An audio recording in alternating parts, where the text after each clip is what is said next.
नमस्कार दोस्तों, देखिए बिहार में बिहार उद्यमी योजना का फॉर्म आ चुका है।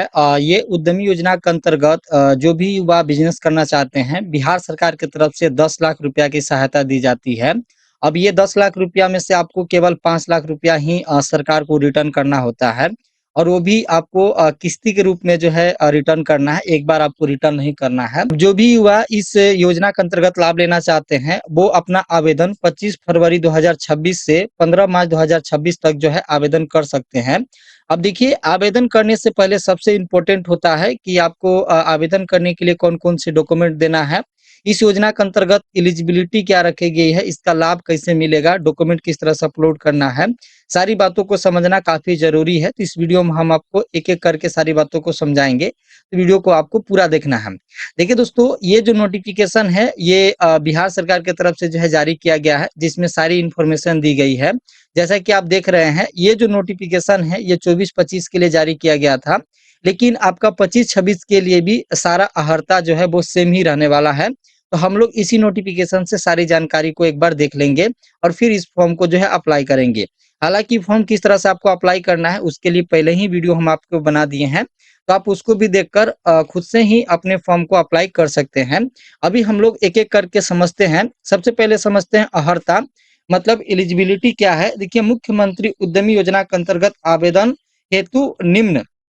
देखिए, सबसे पहले आवेदक के जो है अस्थायी निवासी हो, मतलब बिहार का अस्थायी निवासी होना होगा आपको, अगर आप इस योजना का लाभ लेना चाहते हैं, और कम से कम 12वीं या इंटरमीडिएट, आईटीआई, पॉलिटेक्निक, डिप्लोमा समकक्ष जो है एजुकेशन होना चाहिए, ठीक है? और देखिए, 18 से 50 वर्ष की आयु तक आप इस फॉर्म को भर सकते हैं। और आगे है कि इकाई proprietorship form, partnership form, LLP अथवा पीवीटी एलटीडी कंपनी हो, ये सब है तो आप फॉर्म को भर सकते हैं। इसके अलावा भी अगर आप किसी कंपनी में भी नहीं हैं और कोई कंपनी भी आप नहीं चलाते हैं, फिर भी आप इस योजना के अंतर्गत आवेदन कर सकते हैं। अब देखिए, जो भी प्रोप्राइटरशिप व्यवसाय उद्यमी द्वारा अपने निजी पेन पर किया जाएगा, मतलब जिनका पहले से बिज़नेस है कोई भी, वो भी अगर इस योजना का लाभ लेना चाहते हैं, तो उनका जो है पेन के आधार पर ही इस योजना का लाभ दिया जाएगा। अब देखिए, आप अगर 12वीं पास हैं तो इस फॉर्म को भर सकते हैं। अगर आप जॉब करते हैं या नहीं करते हैं, फिर भी इस फॉर्म में आवेदन कर सकते हैं। पहले से कोई व्यवसाय करते हैं या नहीं करते हैं, फिर भी आप इस फॉर्म को भर सकते हैं, ठीक है? अब देखिए, इसमें इस योजना के अंतर्गत कोटिवार आवेदन हेतु पात्रता क्या रखा गया उसको भी समझिए। देखिए, मुख्यमंत्री अनुसूचित अनुसूचित जनजाति यानी एससी-एसटी के लिए क्या है, इस योजना के अंतर्गत केवल अनुसूचित जाति, अनुसूचित जनजाति वर्ग के आवेदन ही आवेदन कर पाएँगे। मतलब क्या है, देखिए, इसमें जितने भी कैटेगरी होते हैं, एससी, आपका एसटी, आपका ओबीसी, ओबीसी में आपका भी 2 ठो हो जाता है आपका, बीसी 1 और बीसी आपका 2, ठीक है? तो सबका अलग-अलग कैटेगरी है दोस्तों। टोटल आपका लगभग 9000 जो है लोगों का सिलेक्शन होगा, 9000 प्लस ही है। उसमें से सब में कैटेगरी वाइज़ जो है बाँटा गया है, ठीक है? तो आप अगर जनरल हैं तो ओबीसी के कैटेगरी में आवेदन नहीं कर सकते हैं। अगर आप मान के चलिए कि ओबीसी हैं तो जनरल के कैटेगरी में नहीं कर सकते हैं। एससी हैं तो एसटी के कैटेगरी में नहीं कर सकते हैं। सब अपने-अपने कैटेगरी में ही आपको आवेदन करना पड़ेगा। वही बात आपको यहाँ पे समझाया गया है, ठीक है? अब अगर नोटिफ़िकेशन आगे अगर आप देखेंगे तो इसमें देखिए बताया गया है कि दस्तावेज़ आपको कौन-कौन सा देना पड़ेगा, जो कि सबसे इम्पोर्टेंट है। तो सबसे पहले आपको मैट्रिक उत्तीर्ण प्रमाण पत्र देना होगा, जिसमें जन्म तिथि अंकित होना चाहिए। फिर आपको इंटरमीडिएट या समकक्ष उत्तीर्ण होना होगा, जो भी 12th है, आप पीसीएम से, कॉमर्स से या आर्ट्स से किए हैं, कोई दिक्कत नहीं है, इस फॉर्म को भर सकते हैं। जाति प्रमाण पत्र आपको देना होगा, अस्थायी निवास प्रमाण पत्र देना होगा आपको, अगर आप दिव्यांग हैं, तो आपको दिव्यांगता सर्टिफिकेट भी देना होगा। आवेदक लाइव फ़ोटो आपको देना होगा, जैसे आप ऑनलाइन करेंगे तो लाइव ही फ़ोटो लगता है, ठीक है? उसका भी प्रोसेस हम पहले ही बताए हुए हैं, दिक्कत नहीं है। चैनल पे वीडियो उपलब्ध है, उसको देख लीजिएगा, ठीक है? आवेदक का हस्ताक्षर अपलोड करना होगा, इतना डॉक्यूमेंट आपको वेबसाइट पे अपलोड करना है। अगर आप साइबर कैफे से फॉर्म भरवाना चाहते हैं, तो इसको लेकर जाना है साथ में डॉक्यूमेंट, नहीं तो फिर आपका फॉर्म अप्लाई नहीं हो सकता, ठीक है? अब देखिए, योजनार्थ आवेदक करने का चयन प्रक्रिया क्या है? अब इसका जो है चयन किस तरह से किया जाएगा, ये भी जानना काफ़ी ज़रूरी है। तो देखिए, उद्यमी पोर्टल, ये जो वेबसाइट आप यहाँ पे देख रहे हैं, इसी पोर्टल से आप आवेदन कर पाएँगे। इसके माध्यम से ऑनलाइन आवेदन प्राप्त किया जाएगा। निर्धारित तिथि तक प्राप्त कुल आवेदक के विरुद्ध जिलावार निर्धारित लक्ष्य के अनुरूप आवेदनों का प्रारंभिक रूप से चयन किया जाएगा। जिलावार जितने भी जो है उसमें दिया गया है कि किस जिले में कितना जो है आवेदक को जो है लिया जाएगा। तो वो उसको निर्धारित किया जाएगा। फिर प्रारंभिक रूप से आवेदकों का चयन कंप्यूटराइज्ड रैंडमाइजेशन पद्धति द्वारा किया जाएगा। ये जो पद्धति है दोस्तों, एक तरह का लॉटरी है। ये क्या किया जाता है कि एक बक्से में जो है इस तरह से कुछ पर्ची डाला जाता है, कुछ पर्ची इसमें डाल दिया जाएगा और उसमें नंबर रहता है 1, 2, 3, 4 इस तरह से, ठीक है। अब कोई बड़े जो है पदाधिकारी होते हैं, कोई मंत्री होते हैं, उनसे बोला जाता है कि आप एक पर्ची निकाल लीजिए। वो पर्ची जैसे ही निकालते हैं, मान के चलिए उस पर्ची में 1 नंबर आया, तो सारा जो है लिस्ट यहाँ पे जो है कंप्यूटर में फिट किया हुआ रहता है, ठीक है। अगर पर्ची में 1 आया ना, तो वो एक बार उस जो है पेज को लेंगे, एक पेज को। अब उस पेज में जितने लोगों का नाम होगा उसका सिलेक्शन हो गया, ठीक है। उसी तरह से कई बार जो है पर्ची लिया जाता है और उसके हिसाब से जैसे 9,000 उम्मीदवारों का सिलेक्शन हो जाए, उससे थोड़ा ज़्यादा ही सिलेक्शन हो जाए, क्योंकि उसमें डॉक्यूमेंट में भी कई लोगों का रिजेक्ट किया जाता है, ठीक है। तो वो सारे पर्ची यहाँ से निकाला जाता है, फिर जो है उसी तरह से जितना पेज मान के चलिए 9 आ गया नंबर, उसमें क्या किया जाता है कि 9 पेज को लिया जाएगा, ऐसे क्लिक किया जाएगा, फिर क्लिक किया जाएगा, फिर 9 बार क्लिक किया जाएगा। अब वो 9 बार क्लिक में जितने लोगों का नाम आ गया उस लिस्ट में, सबका सिलेक्शन हो जाएगा। तो ये आपका सिलेक्शन का प्रोसेस रहेगा, ठीक है।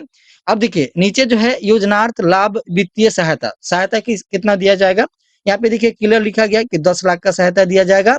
50% आपका जो है लाभुक का अनुदान, ये आपको अनुदान मिल जाएगा। 5 लाख जो है क्या हो जाएगा, अनुदान मिल जाएगा, आपको लौटाना नहीं है। फिर बाकी जो बचा 5 लाख है, उसको आपको उद्यमी आपको लौटाना पड़ेगा बिज़नेस करके, ठीक है? अब देखिए इसको लौटाना किस तरह से, उसके बारे में भी यहाँ पे बताया गया है कि अंतिम रूप से चयनित आवेदकों का प्रथम चरण में 6 दिवसीय प्रशिक्षण कराया जाएगा, ट्रेनिंग कराया जाएगा, ठीक है? अगर आपका सिलेक्शन होगा, ठीक है? उसके बाद अभ्यर्थी प्रथम चरण की प्रशिक्षण में भाग लेने की कुल 2 मौका दिया जाएगा। आप अगर एक मौका पे नहीं पहुँच पाएँगे, दूसरा मौका भी आपको दिया जाएगा।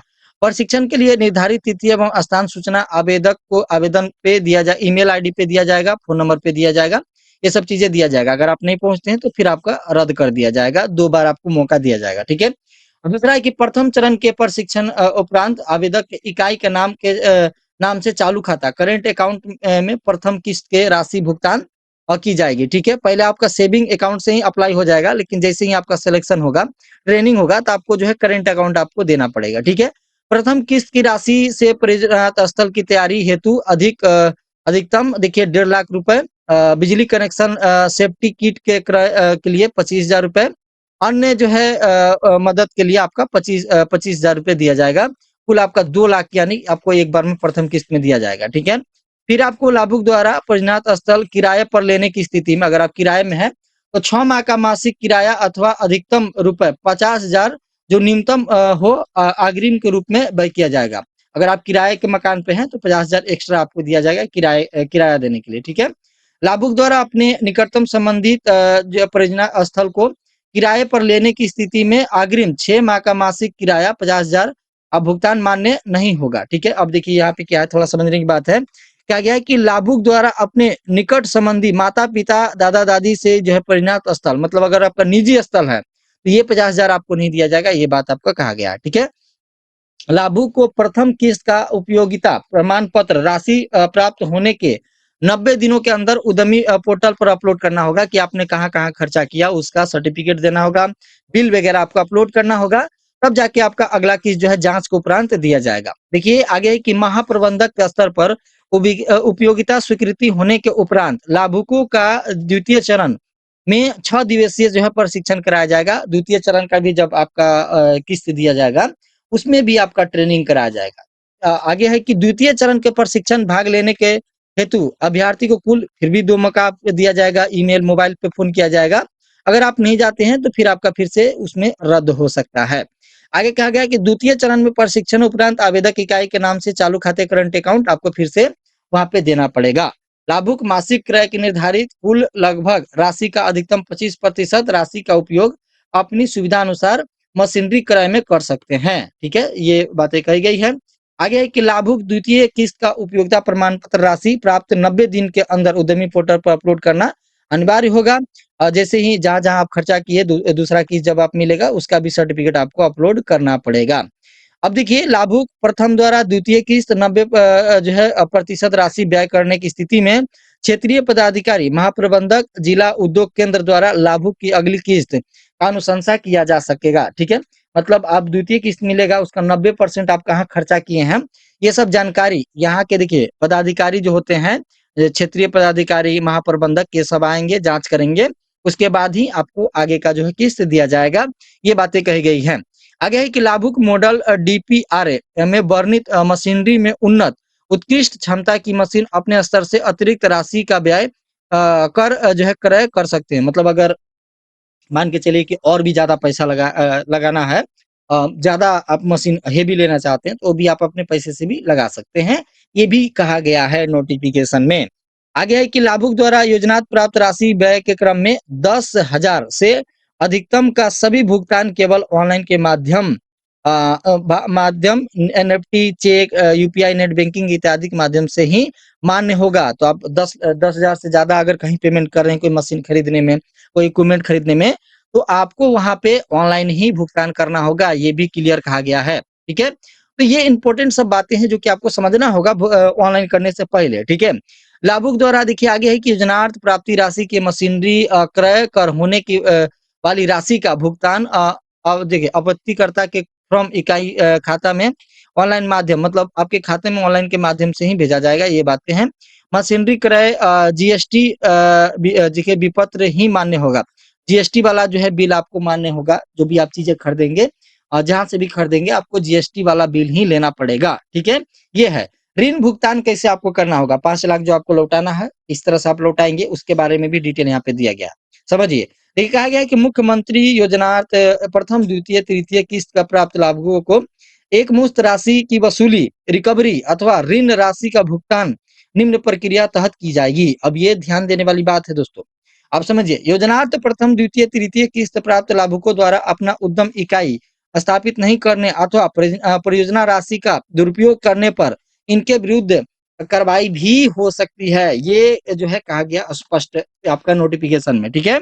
आगे कहा गया कि योजनार्थ द्वितीय, तृतीय किस्त का भुगतान होने के 1 वर्ष के बाद लाभुक द्वारा कुल परियोजना की राशि 50% अर्थात ऋण की राशि का किस्त अनुसार भुगतान आपको उद्यमी पोर्टल पर उपलब्ध ऑनलाइन पेमेंट गेटवे के माध्यम से किया जाएगा। निर्धारित समय पर ऋण राशि का किस्त व भुगतान नहीं करने लाभुक को चिन्हित करते हुए उनके विरुद्ध में नियमानुकूल कार्रवाई की जाएगी अगर आप भुगतान नहीं करेंगे तो, ठीक है? तो ये सारी इन्फॉर्मेशन है जो कि आपको पहले जान लेना चाहिए। इसके ऊपर हम डिटेल में बता दिए हैं। उम्मीद है सारी बातें आप समझ गए होंगे, सारी चीज़ों को बढ़िया से आप स्पष्ट रूप से समझे होंगे। अगर फिर भी आपके मन में कोई भी डाउट है कमेंट कीजिए, कमेंट के माध्यम से अगर आपका जेन्युइन डाउट रहेगा तो उसके ऊपर हम वीडियो भी बनाकर आपको बता देंगे, ठीक है?